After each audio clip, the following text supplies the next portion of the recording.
You need to be more like a dog. We don't need a bunch of cats in here. Yeah, looking in the mirror. Do I look good? I got my extra bands on. I got my other shoes on. We need more dogs. Let's get on over to those Indianapolis Colts. What was that song that guy on Twitter kept singing? Oh, He was neighing on motherfuckers. This is our team. We love you. This is our Colts. This is our team. We bleed blue. Something like that. Probably get copyrighted for that. Indianapolis Colts. Last year, they went 8-9, 9-8 against the spread. They have been probably one of the most middling teams in the NFL the last 5 years. 41, 42 and 1 record, 1 playoff appearance, only 2 different head coaches in those 5 years. Jay, we got to pour some out. Yeah, got to pour one out for the homie. R.I.P. in peace. Friend of the show, Jim Irsay. Friend to all. Quietly, maybe the most philanthropic owner in the league. Overall, just good dude. Yeah, I think. I'm curious to see how their season goes with the changing hands at the top of the organization. There are just leadership structures that come with that, right? Leadership changes that come with that. And I'm a firm believer that the guy at the top of the organization sets the tone for everything, because I've seen it just go disastrously because of that. I think that's the only thing I can blame anymore. I'm curious to see how that happens here with a team that is so kind of in flux at the most important position in the sport. Yeah, and a team that invested a lot at the quarterback position. And as bad as Anthony Richardson kind of looked at times, he didn't really get a lot of help either. I saw something earlier today when I was kind of doing some deep research about catchable balls thrown. I mean, I think his completion percentage dropped 6 points from just the fact of balls that should have been caught by the intended target. The drop rate which is shocking to me. Yeah. When you look at this receiver room. Yeah. So, yeah. And I don't know how that metric is really graded. I don't know what they consider a catchable ball. But I think it was like -6 or whatever. And so it would have brought his completion percentage up pretty good if balls that should have been caught were caught. But I didn't really go back and watch the tape either. I don't know what they're calling catchable balls, but that kind of stood out to me immediately. So it's like, well, maybe it wasn't all bad. Yeah. But I mean, I think there's still a clear jump you want him to make if you're a Colts fan. All the talent in the world, and he seems like a guy, if he puts it together, he could be unworldly. But do you really trust him to put it together?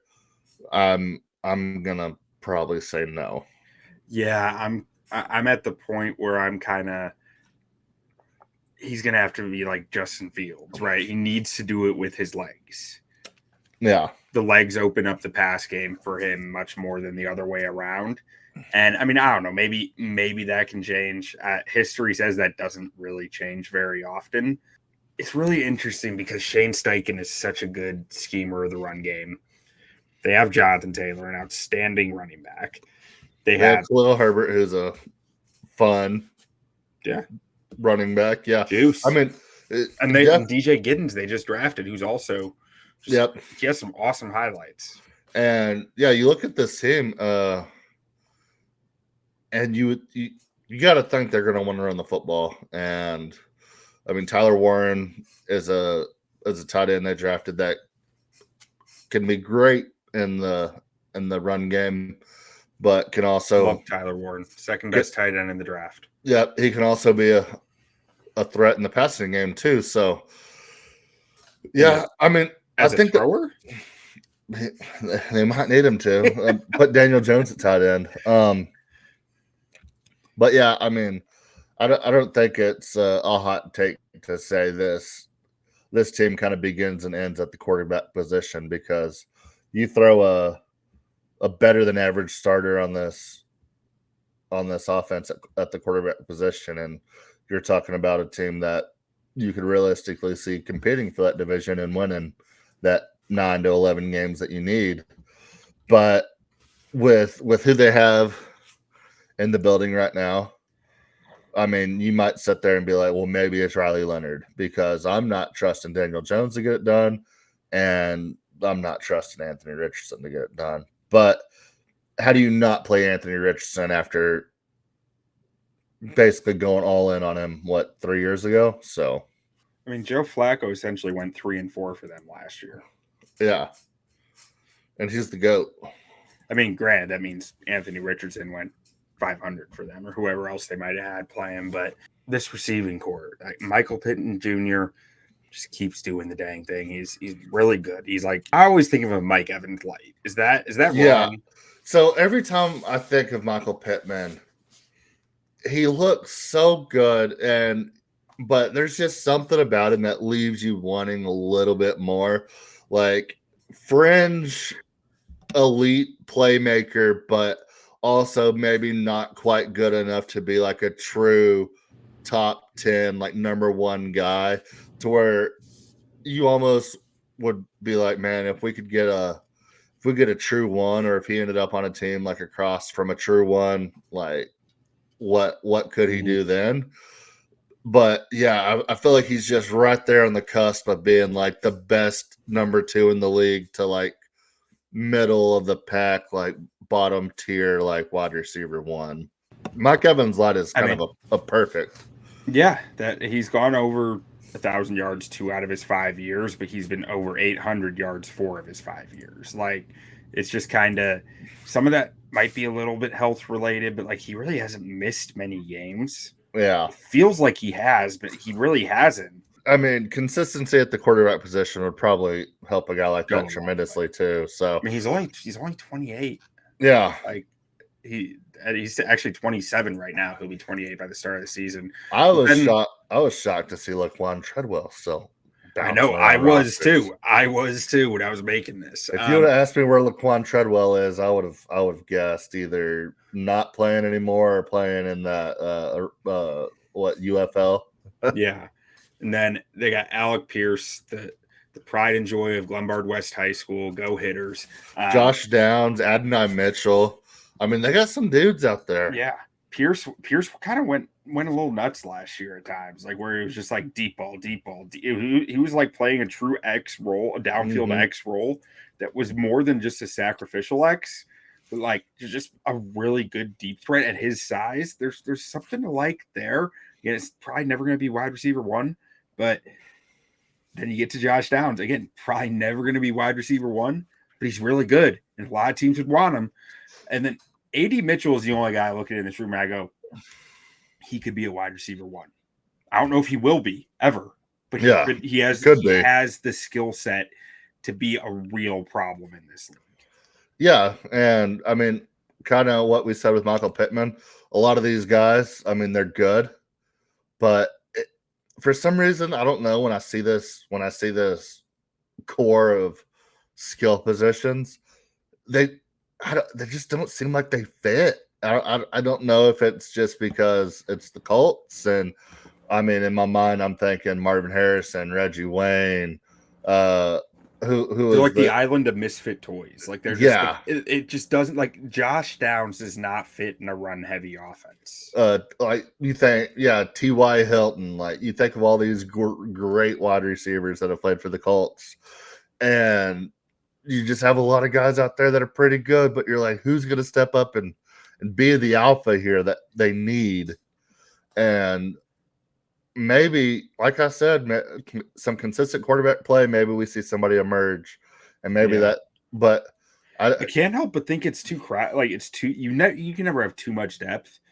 But I can't help but feel like if A.D. Mitchell had a clearer path to an outside receiver role, he might become a good player faster than him being stuck behind Pittman and Pierce. Yeah, I agree. And I mean, it's one of those things where it's good to have depth, but you need some separation there. And I don't know where the separation is with those top 4 guys. Pittman seems like the one on the team. But then after that, It's really, to me, it's really Alec Pierce blocking AD Mitchell more than anything. Yeah. And it's like, you can't, like, how do you take Pierce off the field with how well he's played efficient he has been at the deep ball with a quarterback whose main attribute, aside from his legs, is a sick deep ball. Mm-hmm. But it's a tough proposition here.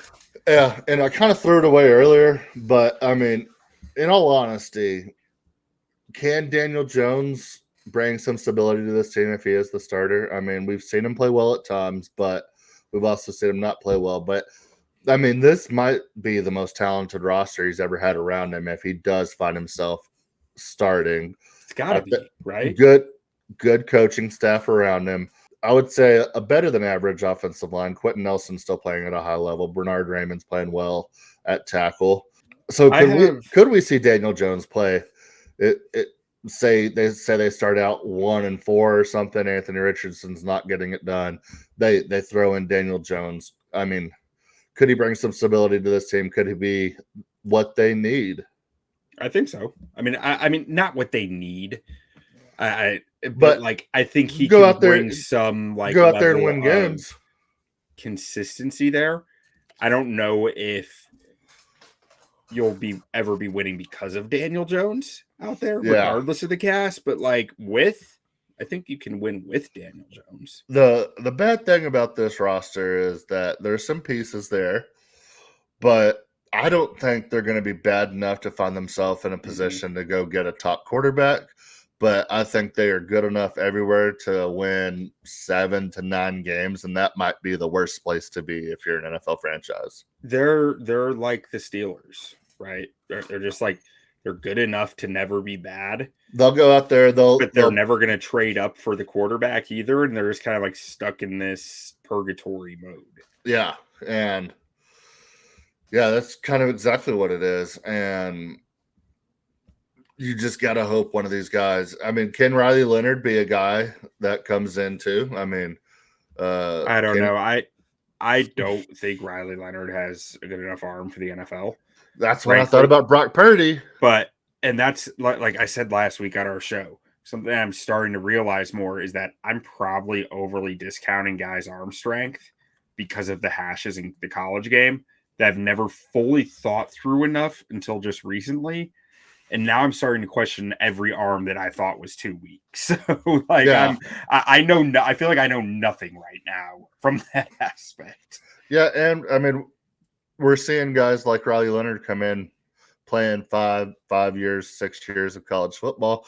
And I think there's a lot to be said for that too. I mean, you come in a lot more experience, a lot more games. I mean, he played at a couple of good schools. He played in the ACC, so he got to play against some of those Clemson defenses. Yeah. And then he played at Notre Dame. So, I mean, he's played elite talent at the college level. So could he be like a Russell Wilson or a Dak Prescott or a Brock Purdy coming in there and kind of just weaseling his way up the depth chart and finding himself as a starter and playing well?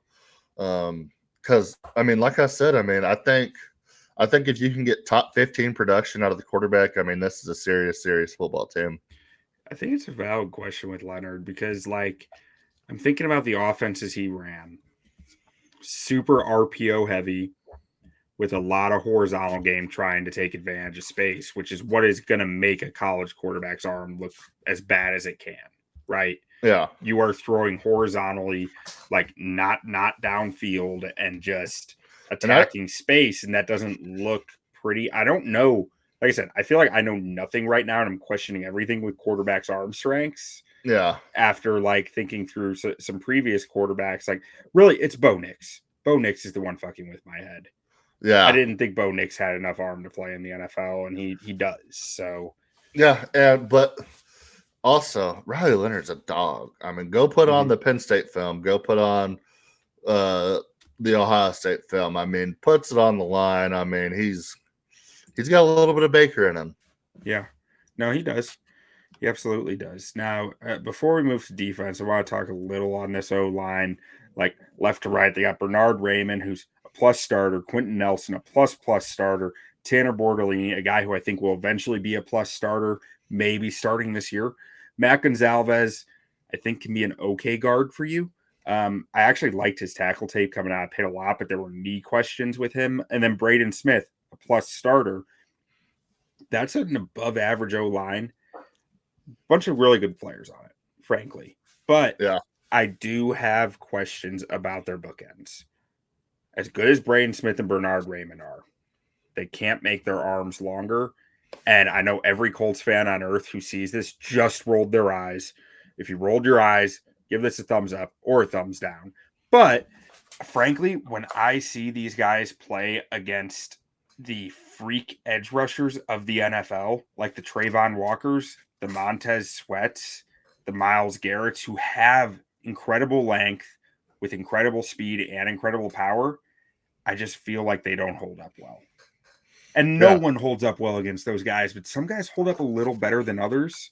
And like, I every time I watch Will Campbell's tape at LSU, I couldn't stop thinking about these Colts tackles because it was just like, but that Achilles heel of just they physically cannot get their hands on you before you destroy their world. Sometimes. Yeah, and I mean, just coming off talking about the Texans, I mean, you got some studs in that division you got to worry about. Yeah, right. Like you're gonna have to deal with Daniil Hunter and Will Anderson twice a year. Like that is tough. Yeah, Trayvon Walker and Josh Hines Allen in the division. That's tough. They managed the Texans fairly well last year, I believe, but like I want to say half the sacks that Braden Smith gave up last year were to Trayvon Walker. Like there was an Achilles heel there. It doesn't make him a bad football player. Frankly, he is an above average tackle in this league. Yeah. But I don't know. I'm nitpicking at this point, but it will always be a question for me for these shorter arm tackles of like, yeah, you got to talk about it. But it's there. But Tyler Warren's going to be fun in this offense, I think. In the run heavy offense, so too. I think he's going to be a lot of fun, and there's a lot of variability in how you can use him. It reminds me a lot of Kittle. He loves run blocking. Yeah, I don't see Kittle with him.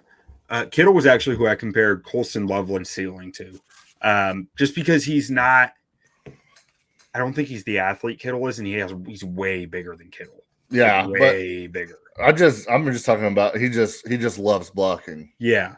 I think Dallas Goedert was who I compared him to because you're right. He loves blocking. He loves chopping it. He wants to hit you. That like the number one trait I look for in tight ends during the draft is, does this guy like to hit or does he hit because he has to? Yeah. Tyler Warren wants to hit you. He wants to put you in the dirt and he wants you to know it was him. Like that is a huge trait to me with tight ends. And at 260 pounds already, he's a day one starter in the NFL for me. I do think tight end has a weird learning curve in the NFL, but I just think the guy's going to figure it out pretty quick. Yeah, if you can come in and hold your own as basically that 6'0" lineman, you're going to find success. Yeah. Now, let's take a look at this defense. I feel similar to the offense, frankly. I'm just like, there's a lot of good, but I don't know. It just doesn't hit. They have some, I think they have pretty good depth at the defensive line. DeForest Buckner. I love Grover Stewart. I think he's still doing his underrated thing. DTs in the league. Ebicom, Gallimore, McGrone, Anderson. I mean, are good depth here, but it's kind of like we were talking about with the offense or with the wide receivers.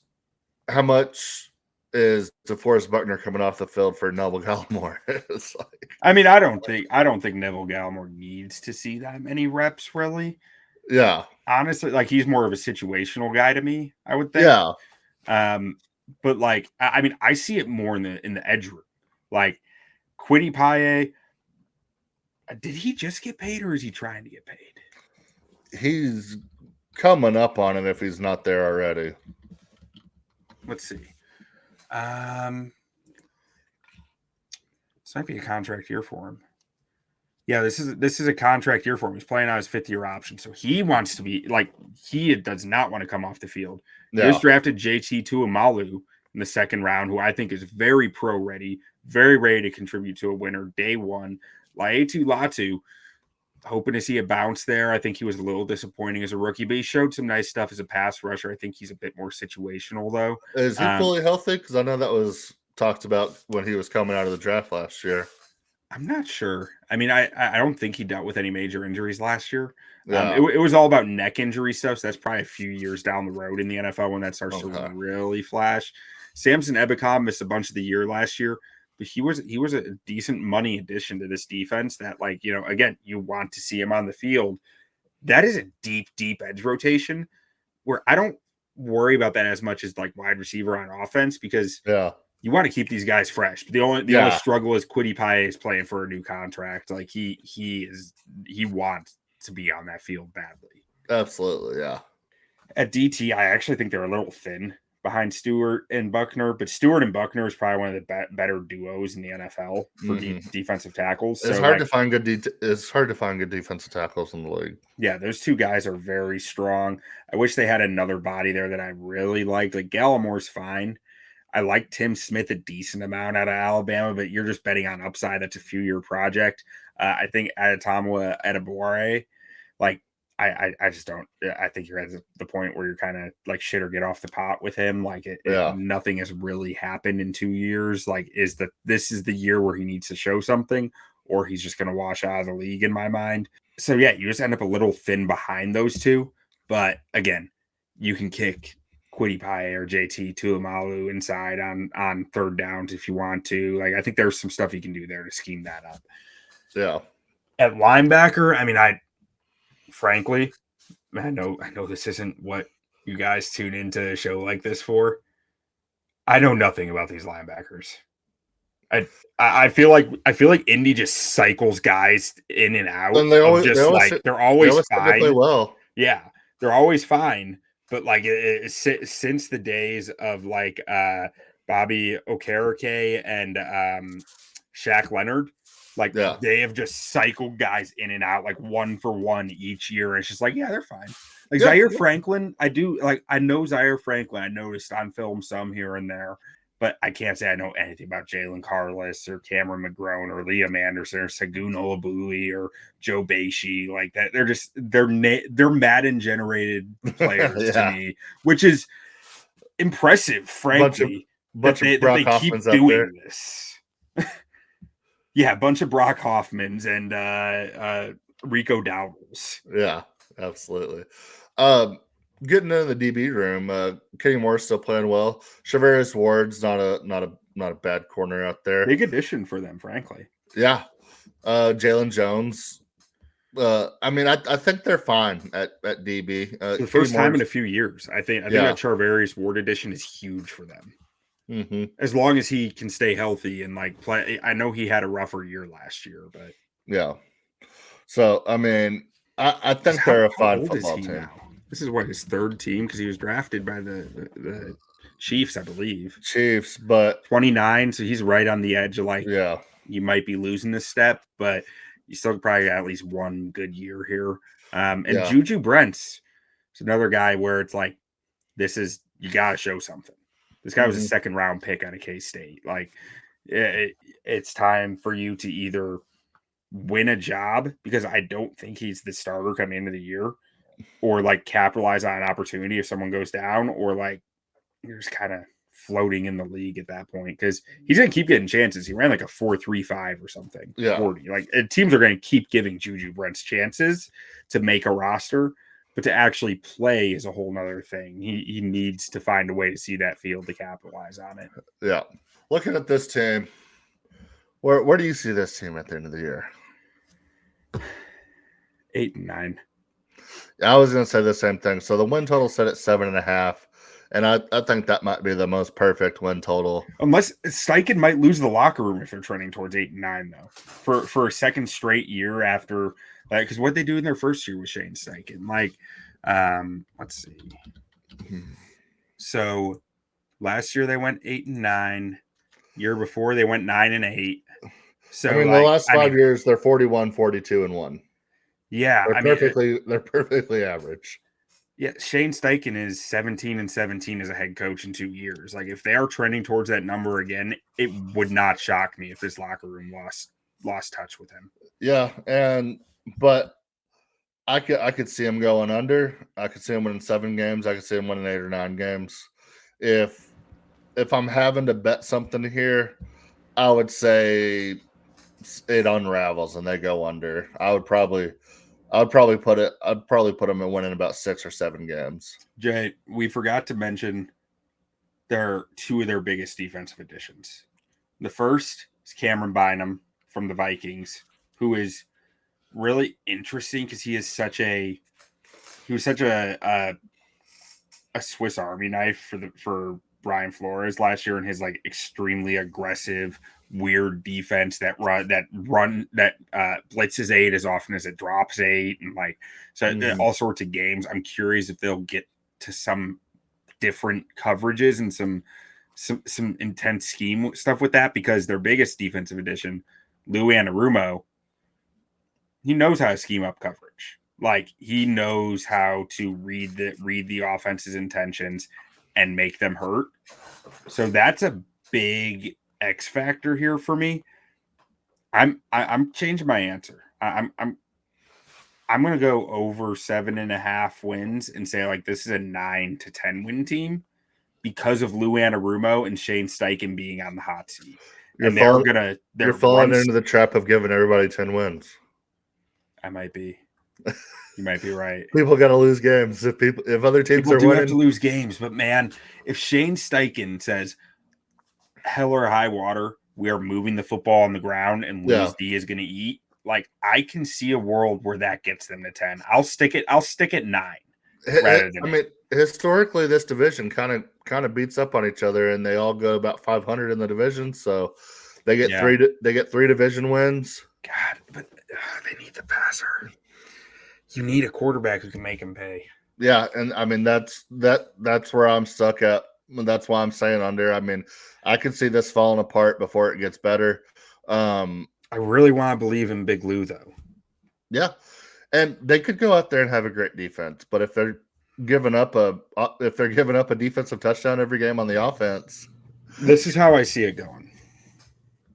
I see them losing a few games close because Anthony Richardson can't deliver as a passer. Mm-hmm. And that leads to the locker room begging for Daniel Jones. And Daniel Jones comes out looking cool. Daniel Jones doing cool things, and then it crashes again like mid-season. So, yeah, I just went the full gambit of like middle. Wait, no, they're going to be good. Oh, no, they're going to suck. Like, this is one of those teams where, I mean, I wouldn't be shocked if they won 9 games, and I wouldn't be shocked if they won 5 games. Give me 7. I believe in the coaching staff. They're not going to fully tank out. Give me 7, and Seichen's going to be gone at the end of the year. Yeah. I think so too. And until they can figure out this quarterback position, I see them. I mean, like I said, past 5 years, they're basically a 500 team. I think they continue to be a 500 team until they figure out the quarterback position, which is crazy because for the longest time, quarterback was all they had. Yeah, really, it is a wild like flip of like Peyton Manning to Andrew Luck to this. Yeah, I mean, imagine if they had these kind of rosters.